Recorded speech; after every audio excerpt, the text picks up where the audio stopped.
Welcome or welcome back, and thanks for being here. I'm Cassie, and this is A Wicked World. The story I have for you today is about a little girl who was placed in the system from the very day that she was born.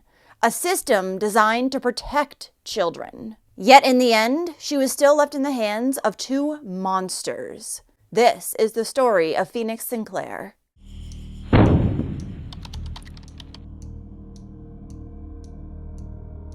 Phoenix Victoria Hope Sinclair was born on April 23, 2000, in Winnipeg, Canada, to her mother, Samantha Camacho, and her father, Steve Sinclair. She loved to play guitar, read, draw, and watch movies. Phoenix's parents were both very young when she was born. Her mother, Samantha, was only 18, and her father, Stephen, only 19. And neither one of them had come from a good upbringing. They had both been taken away from their parents when they were younger, then placed into foster care until the time that they aged out. Once that happened, both Samantha and Steve struggled since they didn't graduate high school and neither had a job. Therefore, they were relying on state assistance, and both were said to have substance abuse problems as well. Now, Samantha had gotten pregnant for the first time when she was still in the system herself, and only 16 years old. She'd been separated from her baby, who'd also then become a ward of the state. So when the mother became pregnant a second time, this time with Phoenix, Child Protective Services got involved in her life immediately. They wanted to ensure that the cycle of abuse that the parents had been subjected to did not continue with this child. Now, at the time that Phoenix was born, it came as a surprise to many. Samantha had kept the pregnancy a secret almost up until the time that she gave birth.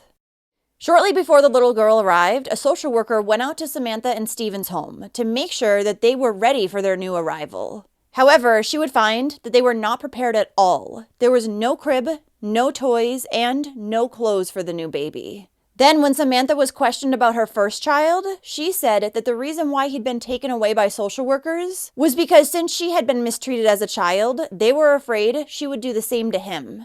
She additionally confessed that she had gotten no prenatal care during her first or second pregnancy. This was because she was afraid of doctors, and she stated that she had seen way too many things on TV, especially about male doctors mistreating their patients. Samantha additionally told the caseworker that she was not emotionally prepared to have a baby. So it was decided that Phoenix would be taken into Child Protective Custody's care when she was born. However, when the worker showed up at the hospital to take the little girl, Samantha had changed her mind. She had decided that she wanted to keep Phoenix.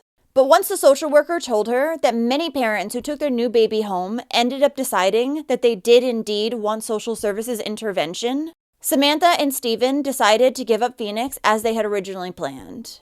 The newborn was placed into emergency foster care, and her parents were still allowed to visit her. Surprisingly, they went every single week, too.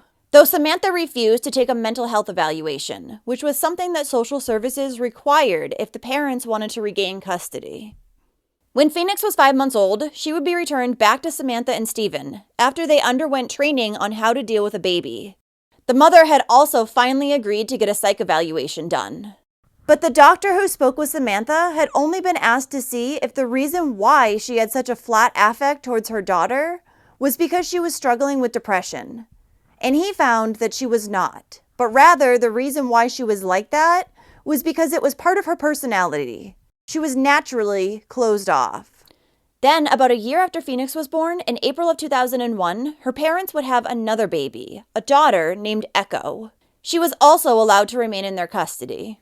Not long after, in June of 2001, Samantha and Stephen got into a domestic dispute, and police were called to the home. Samantha claimed that Stephen had assaulted her, and this had occurred after he had found a hickey on her neck, and she admitted that she had been cheating on him with her ex-boyfriend, the father of her first son. But Stephen's side of the story was that they had gotten into a verbal argument after he had found out that Samantha had taken their child tax credit and spent it all on alcohol. Drinking was something that she often did too, which left her out of control and left Stephen fearing for the safety of their daughters.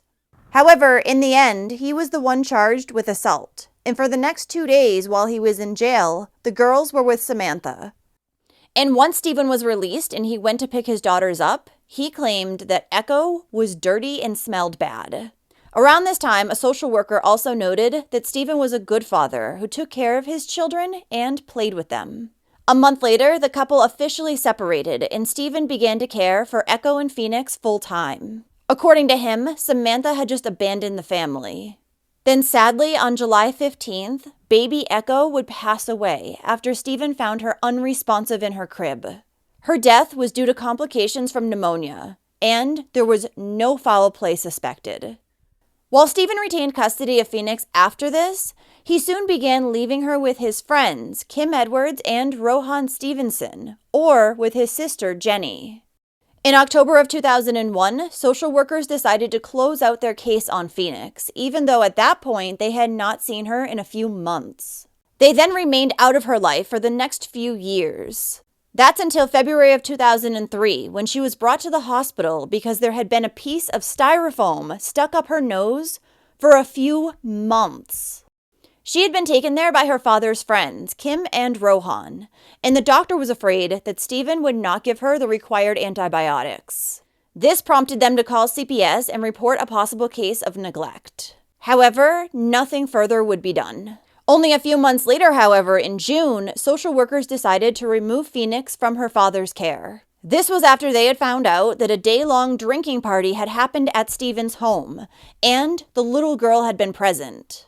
So he had been instructed that he needed to receive alcohol counseling in order to get his daughter back. In the meantime, temporary guardianship of Phoenix was given over to Kim and Rohan. Just a few months later, even though the father's requirements had not been met, he regained custody of his daughter. And not long after, he began leaving her with his friends and relatives on a regular basis again. The following April of 2004, Samantha, who had not been in Phoenix's life for some time, decided to show up at Rohan's home, where the little girl was staying, and take her for a visit.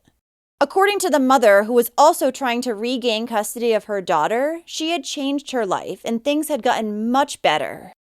She additionally claimed that Stephen was not letting her see Phoenix anymore. And she was worried because one of Stephen's sisters, who was around the little girl on a regular basis, had been charged 7 years prior with manslaughter in relation to a child that was in her care. So apparently Rohan had called up Stephen and asked him if it was okay if Phoenix went on a visit with her mother. And he said that it was, as long as she planned on bringing her back. But Samantha never did. Then, nearly 2 years later, in March of 2006, a 12-year-old little boy informed his mother that for the last 9 months, his father and stepmother had been pretending that the 5-year-old little girl was alive. But she wasn't, because he had actually seen his father beat her to death. The boy's mother then called authorities to give them this information. Now, Phoenix's mother, Samantha, was actually with a new man by this point. His name was Carl Wesley McKay. And he had a long history of DV. He had previously beaten an ex-girlfriend with the leg of a bathroom sink, broken someone's nose, and threatened another individual with a machete. His own 2 children had had Child Protective Services involved in their lives too. Meaning that his history was something that social workers should have been aware of. It was right in their system. Yet they had never bothered to look into this new man who was in Samantha's life. One whom she'd gone on to have 2 more children with, too. So it had been Carl's former common-law wife who'd contacted police after their son told her about Phoenix's murder. For months after Samantha had taken Phoenix from Rohan's care back in April of 2004, social workers claimed they had no idea where the mother and daughter were. It wasn't until Samantha came forward looking for financial assistance for the little girl that they regained contact with her. Also around this time, Phoenix's father, Stephen, moved out of the province and to Ontario. At least twice in 2005, Child Services had received phone calls that Phoenix was being mistreated in her mother's care, and that Samantha was also smoking crack around her. The mother was additionally said to regularly ignore her daughter, who had recently started bedwetting and fondling herself. One of Samantha's friends even reported that there was a lock on the bedroom door, and behind it, she could hear Phoenix crying. But regardless of these reports, nothing was done again. Just 3 months before the little girl's death, social workers had been called out to Samantha's apartment to check on things. When they got there, she refused to let them in, claiming that she had a visitor. So the social worker had only seen her new baby and never laid eyes on Phoenix. The case was then closed out only a few days later. Over the course of Phoenix's entire life, there had been 27 different social workers who worked on her case. It had also been previously noted that the little girl would call any female figure in her life mom, showing that she had never really bonded with her own mother.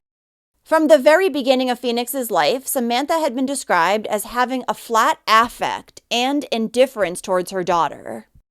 The little girl's parents' lack of motivation and commitment was repeatedly noted, yet time and time again, nothing was done. A worker would find no immediate need for concern, and the case would be closed.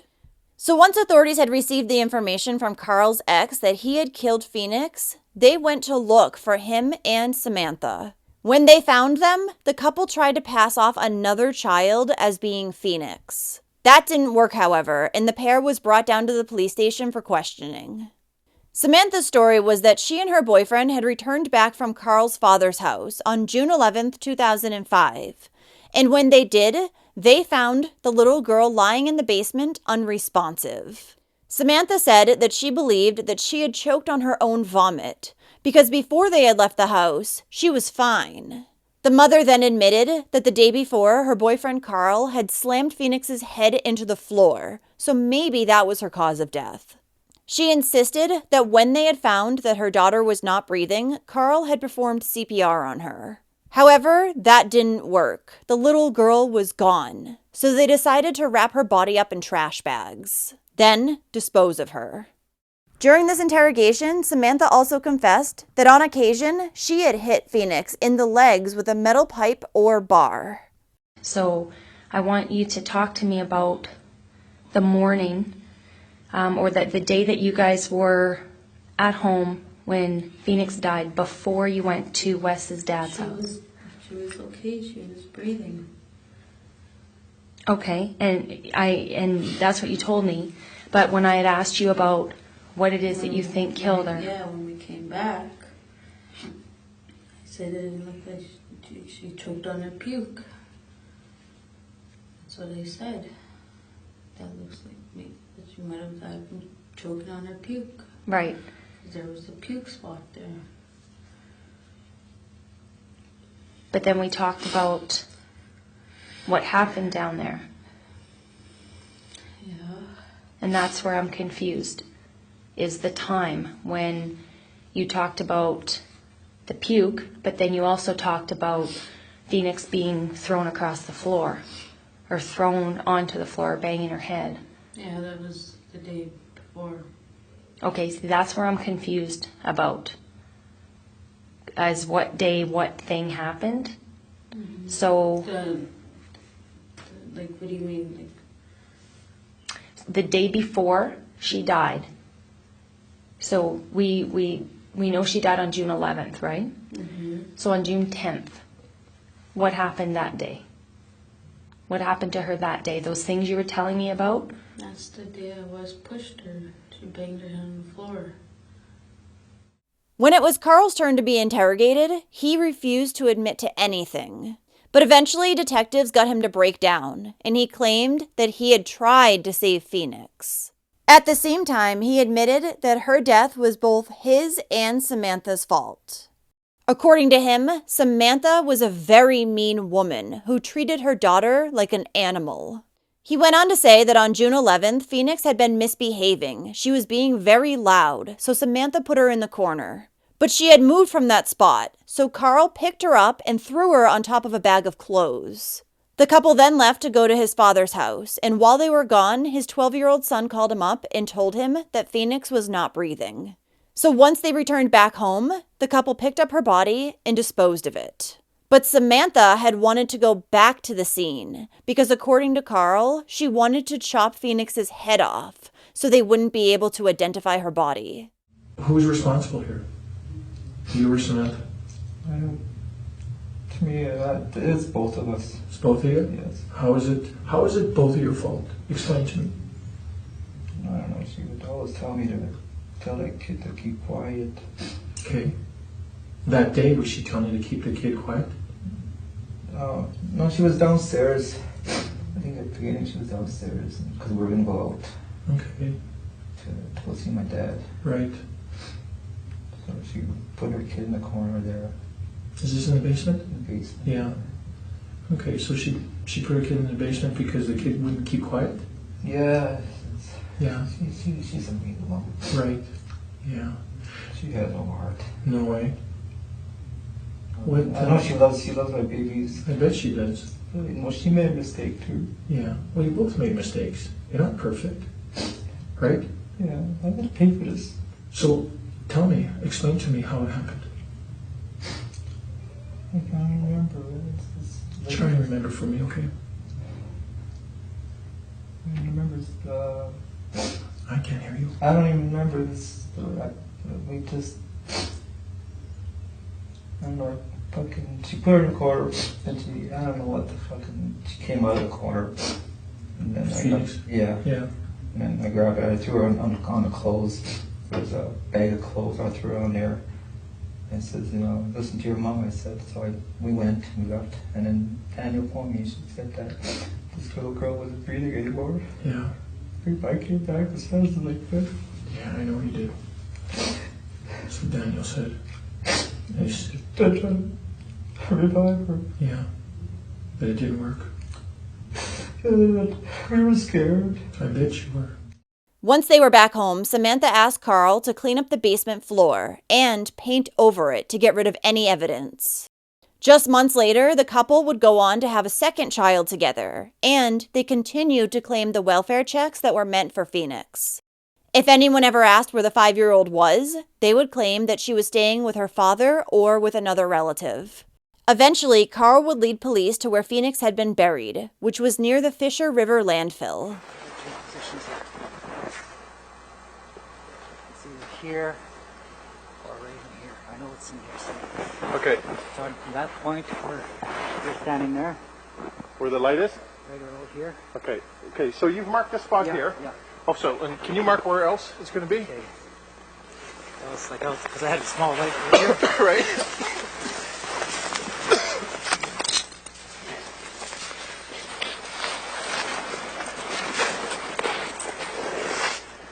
Okay.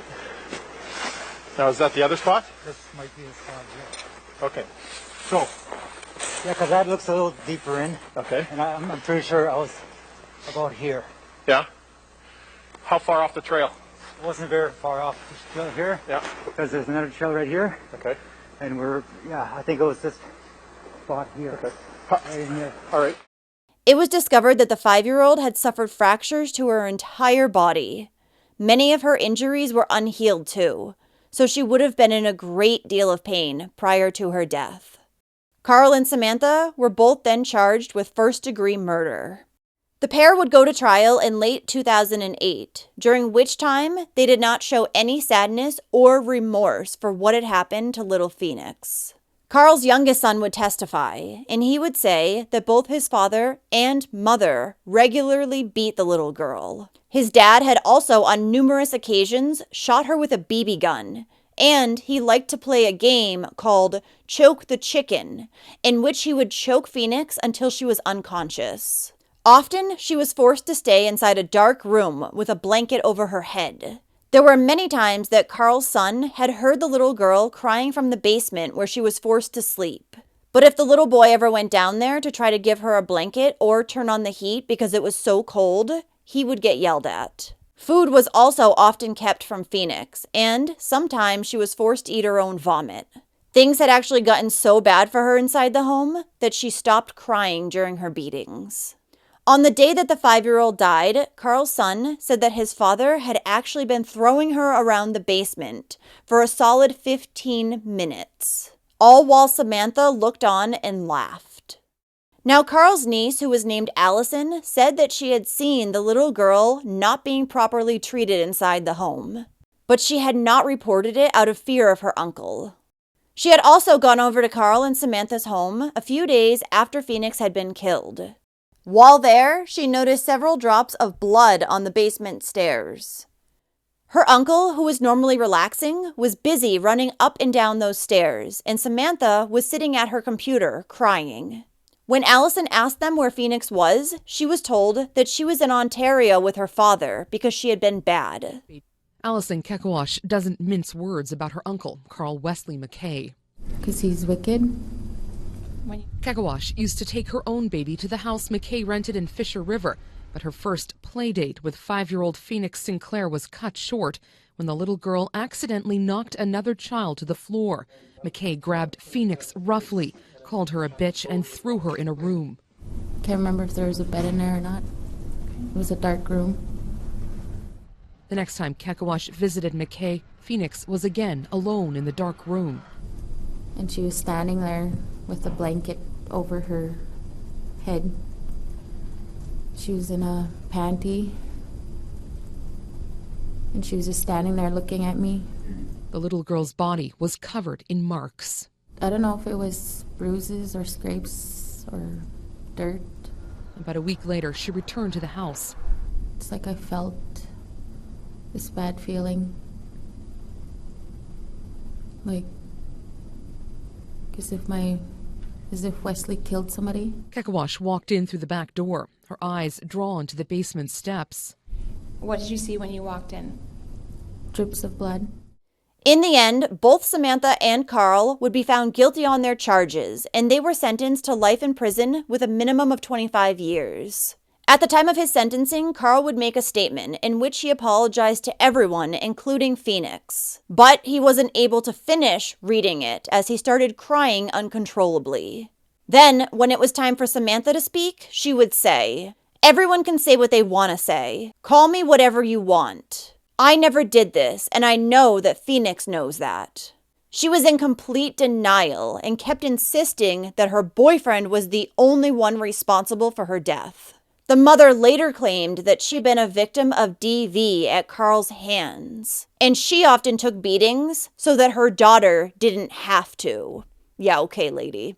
Then in 2022, Samantha was actually granted time outside of jail, supervised, so that she could go visit her family and also see an Indigenous leader for spiritual development.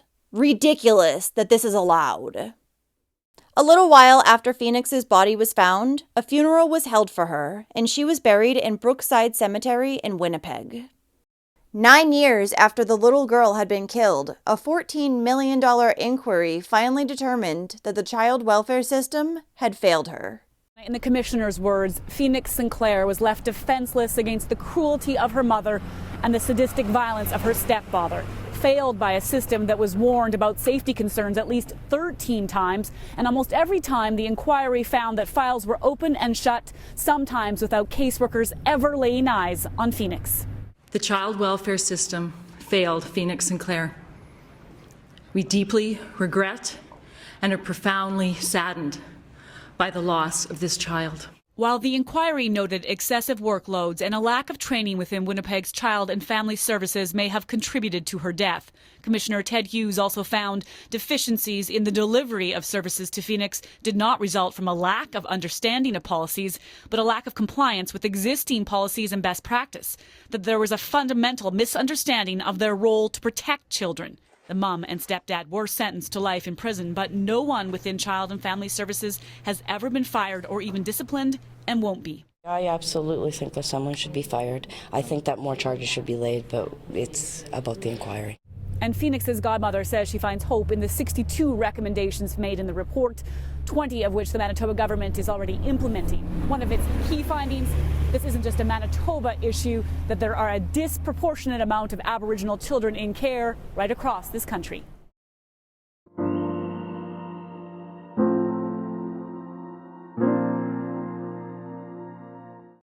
Well, thank you for listening to Phoenix's story today. It's insane that Child Protective Services was involved in this little girl's life before she was even born. Yet they still failed her so miserably. They had received multiple calls about her mistreatment prior to her death, but they never laid eyes on her, closed out the case, and seemingly forgot that she ever existed. So sad. What do you think about this case? If you like true crime and you want to hear it from me, then don't forget to hit that subscribe button below. And turn on your notifications too, so you'll know when I upload a new video, which is at least 3 times every single week. Thanks for watching A Wicked World today. Until next time, take care, guys. Bye. Thank you to all the patrons of A Wicked World. Now, there's even more of A Wicked World on Patreon, so check it out on patreon.com/awickedworld, or use the Patreon app. You'll have access to exclusive videos each month and more. Any support truly helps to make sure the victims are never forgotten, and to highlight the shortcomings of society associated with each case. Do you have a suggestion for a story you'd like to see me cover? If so, send me an email to awickedworldtruecrime@gmail.com.